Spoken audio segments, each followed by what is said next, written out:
नमस्कार दोस्तों, स्वागत करता हूँ आपका एक नई वीडियो में। इस वीडियो में हम बात करने वाले हैं गवर्नमेंट बजट की। क्या आप जानते हैं कि सरकार अपना पैसा, इतना सारा पैसा कहाँ से लेके आती है? और सरकार इतना सारा जो खर्चा करती है, अपने आस-पास आप रोड देखते हो, अपने आस-पास आप सरकारी स्कूल देखते हो, हॉस्पिटल देखते हो, इन सभी चीज़ों के ऊपर जो सरकार खर्चा करती है, वो कहाँ से आता है इतना सारा पैसा? जानने वाले हैं इस चैप्टर के अंदर हम, जिसका नाम होने वाला है गवर्नमेंट बजट। साथ ही साथ मैं आपको बताऊँगा कि सरकार खर्चे तो इतने सारे कर ही रही है, इन सभी खर्चों को मैनेज करने के लिए पैसा कहाँ से आता है गवर्नमेंट के पास? उन सभी चीज़ों के बारे में जानने वाले हैं हम इस चैप्टर के अंदर। तो बने रहिए हमारे साथ, जानते हैं आसान भाषा में कि सरकार के पास पैसा कैसे आता है, किस प्रकार से सरकार खर्चा करती है। जानते हैं सबसे पहले बजट क्या होता है?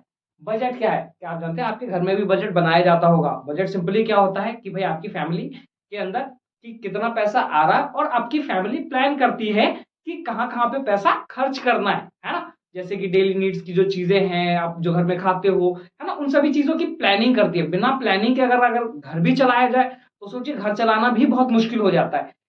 तो देश की अगर बात हो, तो देश किस तरीके से चलेगा बिना प्लानिंग के? तो बजट क्या है भई? बजट क्या है? एक स्टेटमेंट है ऑफ एक्सपेक्टेड रिसीट्स। रिसीट्स का मतलब होता है इनकम, कि सरकार कहाँ-कहाँ से पैसा कमा रही है। तो ये रिसीट्स होता है आपका and expenditure of the government over the period of a financial year. भाई एक साल के अंदर, जिसमें 1 अप्रैल से लेकर 31 मार्च आपका फाइनेंशियल ईयर है, इसके दौरान सरकार एक्सपेक्टेड रिसीट्स मतलब जो पैसा आने वाला है उसकी, और साथ ही साथ कहाँ-कहाँ पे सरकार खर्चा करने वाली है, इन चीजों को, है ना, सरकार क्या करती है भाई? प्लान करती है पहले कि कितना इनकम आने वाला है और कहाँ-कहाँ पे प्लान होता है। तो ये क्या होता है? एग्जैक्ट नहीं होता है कि कितना सरकार के पास आने वाला है, कहाँ-कहाँ पे खर्चा करने वाली है, लेकिन सरकार पहले से ही प्लानिंग कर लेती है। देखते हो ना, 1 फरवरी को अभी हमारा हाल ही में बजट आया है, जिसमें सरकार ने पूरा प्लान कर लिया है कि पूरे साल भर में सरकार कहाँ-कहाँ पे कितना-कितना पैसा किस-किस सेक्टर में खर्च करने वाली है ना? जैसे कि हेल्थ सेक्टर में होने वाला है, एजुकेशन सेक्टर में होने वाला है, मोस्ट ऑफली आपका जो है रोड के लिए, रेलवे के लिए, इंफ्रास्ट्रक्चर मजबूत करने पे सरकार ने बहुत ज़्यादा इस बार पैसा खर्च करने का जो है प्लान किया है। अब इतना सारा पैसा आएगा कहाँ से?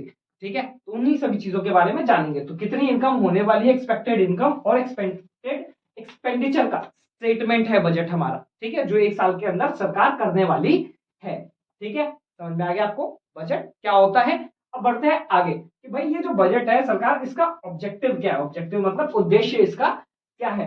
भाई क्यों गवर्नमेंट जो है अपना बजट लेके आती है? जैसे कि मैंने आपको कहा कि भाई आपका घर चलाना मुश्किल है, तो पूरा का पूरा देश कैसे मैनेज होगा बिना बजट के? तो सबसे पहले देखिए, सरकार जो है बजट लेके आती है, उसका पहला जो मोटिव है वो है जीडीपी ग्रोथ। जीडीपी ग्रोथ के लिए बहुत ज्यादा जरूरी है। अब मान के चलिए भाई, अगर आप ही चाहते हो अपने जीवन में आगे बढ़ना, तो क्या करते हो? प्लानिंग करते हो ना। बिना प्लानिंग के तो कुछ नहीं होगा ना, है ना? आपके घर वालों ने भी प्लान किया होगा ना कि किस तरीके से कितना कितना आपके ऊपर खर्चा किया जाएगा, जिस हिसाब से आप अपने फ्यूचर में अपना करियर बना सकते हो, है ना? घर वालों ने किया है ना। तो इसी तरीके से गवर्नमेंट भी क्या करती है? जीडीपी ग्रोथ उनका मेन टारगेट होता है कि इन द एंड क्या है भाई, हर बंदे की इनकम बढ़नी चाहिए ना। अब बंदों की इनकम बढ़ेगी कैसे? जब सरकार सही तरीके से सही जगह पे इन्वेस्टमेंट करेगी। इन्वेस्टमेंट सेविंग बहुत ज्यादा जरूरी है। तो सरकार जब इन्वेस्टमेंट करती है देश के अंदर, जितना ज्यादा इन्वेस्टमेंट करेगी उतना ही ज्यादा जीडीपी ग्रोथ होगा। क्योंकि इन्वेस्टमेंट करने से क्या होगा? इन्वेस्टमेंट करने से नई नई फर्म्स आएगी, नई फर्म्स के आने से नई नई एम्प्लॉयमेंट क्रिएट होगी। जब न्यू एम्प्लॉयमेंट क्रिएट होगी तो लोगों के पास सैलरीज पहुंचेगी, जब सैलरीज पहुंचेगी तो डिमांड बढ़ेगी इकोनॉमी की, और जब डिमांड बढ़ेगी तो भाई और भी ज्यादा कंपनियां आएंगी। तो ये पूरा साइकिल क्रिएट होता है जिससे हमारा जीडीपी ग्रोथ होता है। ठीक है, चलिए अगले पॉइंट पे बढ़ते हैं, एलोकेशन ऑफ रिसोर्सेज। कि सरकार भाई रिसोर्स का क्या है, बंटवारा किस तरीके से करती है ना? देखिए, जैसे कि सरकार के पास बहुत सारा पैसा है, हम जानते हैं बहुत सारा पैसा आता है और बहुत ज्यादा खर्चा भी है। तो अब भाई इनको सभी में बांटना भी उतना ही ज्यादा जरूरी है। कि सभी में बांटना भी जरूरी है कि भाई जितने भी रिसोर्सेज हैं हमारे देश के, अब मान के चलिए कि भाई कोई भी जो चीजें हैं, ठीक है, जैसे कि अब हमारा प्राइवेट सेक्टर है, अब सरकार ने क्या रखा है भाई, अलाउ कर रखा है प्राइवेट सेक्टर को कि भाई आपका जो मन करे आप प्रोडक्शन कर सकते हो, और उससे जो इनकम होगी वो है आपकी है। तो देखिए प्राइवेट सेक्टर का क्या है रोल, कि वो चाहते हैं कि अपना प्रॉफिट मैक्सिमाइजेशन, ज्यादा से ज्यादा वो प्रॉफिट कमाना चाहते हैं। तो भाई अगर प्रॉफिट इसी तरीके से कमाते जाएंगे, तो जो अमीर आदमी है उसके पास तो बहुत सारा पैसा पहुंच जाएगा ना, गरीब को क्या मिलेगा? नहीं मिल पाएगा। तो इसीलिए सरकार क्या करती है, रिसोर्सेज को सही तरीके से बांटती है। सरकार जो है सही तरीके से बांटती है। कैसे बांटती है भाई, कि जैसे कि प्राइवेट कंपनियों को कह दिया कि भैया आप प्रोडक्शन करो, लेकिन गवर्नमेंट क्या करती है, उनको गरीबों को अवेलेबल करवाती है सस्ते रेट पे। क्या करती है, सस्ते रेट पे, जैसे कि आपका सब्सिडी देती है ना, आपको सब्सिडी देती है। तो यही होता है एलोकेशन ऑफ रिसोर्सेज, कि हर किसी तक जो है संसाधन पहुंचना चाहिए और हर किसी को इक्वल इक्वल अपॉर्चुनिटी मिलनी चाहिए ग्रो करने के लिए। ठीक है, थर्ड पॉइंट की तरफ बढ़ते हैं, redistribution of income and wealth. अब जानते हैं, अब देखिए एक फैक्ट है कि हमारे देश में ज्यादातर पैसा, सिर्फ 10% लोगों के पास हमारे देश का 90% पैसा है लगभग, फैक्ट है ये। और बाकी के 10% जो पैसा है वो 90% लोग जो है उसके लिए लड़ाई कर रहे हैं। तो सरकार किस तरीके से भाई इनकम और वेल्थ का बंटवारा करेगी, तो भैया जो ज्यादा पैसा कमा रहा है उसके ऊपर क्या करो, ज्यादा हैवी टैक्सेस लगा दो, हैवी टैक्सेस इंपोज कर दो उसके ऊपर। और जो बेचारा कम कमा रहा है, ठीक है, जिसकी इनकम कम है, तो उसे क्या करो भाई, उसको सब्सिडी दे दो, है ना। इस तरीके से ही तो सरकार इनकम का बंटवारा सही तरीके से कर पाएगी। जो ज्यादा कमा रहा है उस पर ज्यादा टैक्स लगाना है, और जो बेचारा कम कमा रहा है उसको सब्सिडी दे दो। ठीक है, ये हो गया थर्ड पॉइंट हमारा क्लियर। बढ़ते हैं आगे, बैलेंस रीजनल ग्रोथ। देखिए क्या है, हर एक एरिया का अलग अलग ग्रोथ है। जैसा कि आप जानते हो कि भाई आप स्टेट वाइज ही अगर देखें तो कुछ स्टेट तो बहुत ज्यादा डेवलप हो चुके हैं, और कुछ स्टेट की बात करें तो उनकी हालत बहुत खराब है। तो सरकार की जिम्मेदारी बनती है कि हर क्षेत्र को लेके चले। ऐसा ना हो कि यार हमारा एक एरिया तो बहुत बढ़िया, बहुत अच्छा है, और दूसरा एरिया बहुत ही खराब है, बहुत खराब स्थिति में।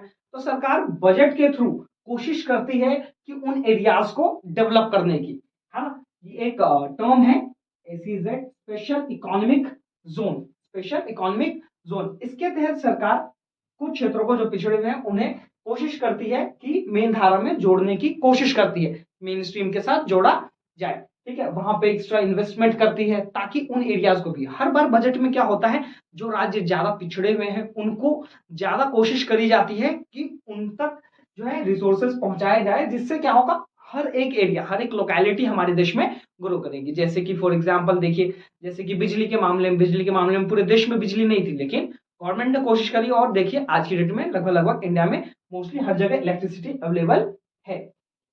बात करते हैं नेक्स्ट पॉइंट की तरफ, जो कि है हमारा इकोनॉमिक स्टेबिलिटी। इकोनॉमिक स्टेबिलिटी का मतलब क्या है, देखिए पिछली वीडियो में अगर आपने देखा होगा तो मैंने दो टर्म बताई थी, इन्फ्लेशन और डिफ्लेशन।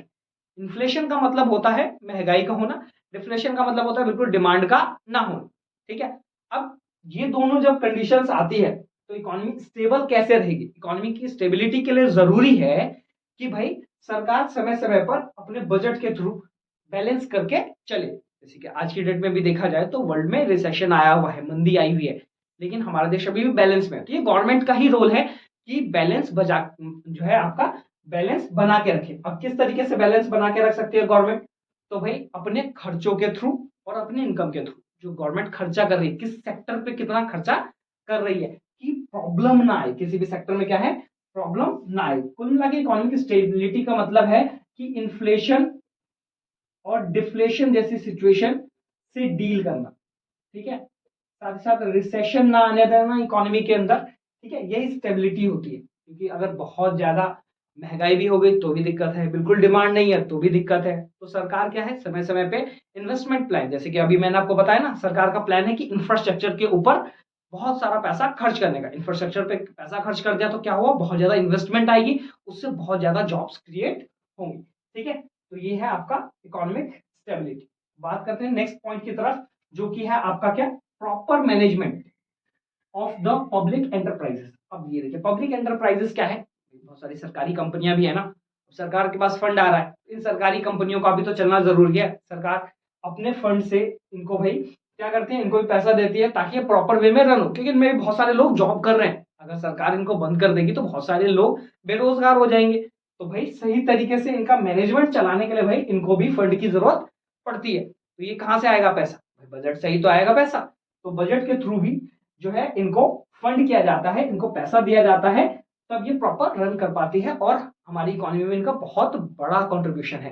ठीक है, चलिए आगे बढ़ते हैं। Generation of employment opportunities. हमारे देश में गवर्नमेंट बजट के थ्रू क्या करती है, नए नए एम्प्लॉयमेंट के अपॉर्चुनिटीज, नई नई नौकरियां लेके आती है। कैसे लेके आती है, तो स्टार्टिंग में सर्कल समझाया था ना, क्या करती है सरकार, अब बजट में सरकार के पास है भाई इनकम है, एक्सपेंसेस है, तो सरकार एक्सपेंसेस ऐसी जगहों पे करती है, मतलब जो खर्चे हैं वो इस तरीके से करती है, ठीक है, कि एम्प्लॉयमेंट क्रिएट हो। फॉर एग्जाम्पल कि सरकार ने रोड रेलवे वगैरह बनाए, तो इससे क्या हुआ इकोनॉमी के लिए ये अच्छा है। इससे क्या होता है कि फॉरेन कंट्रीज जो है वो इंटरेस्टेड हो जाती है कि इकोनॉमी के अंदर इन्वेस्ट करने के लिए, यहाँ का इंफ्रास्ट्रक्चर तो बहुत अच्छा है ना, अगर हम इन्वेस्ट करेंगे तो हमें रिटर्न अच्छा मिलेगा। तो जब हमें इन्वेस्टमेंट मिलता है तो क्या हुआ बहुत सारी इंप्लॉयमेंट अपॉर्चुनिटीज आएंगी ना अपने आप ही।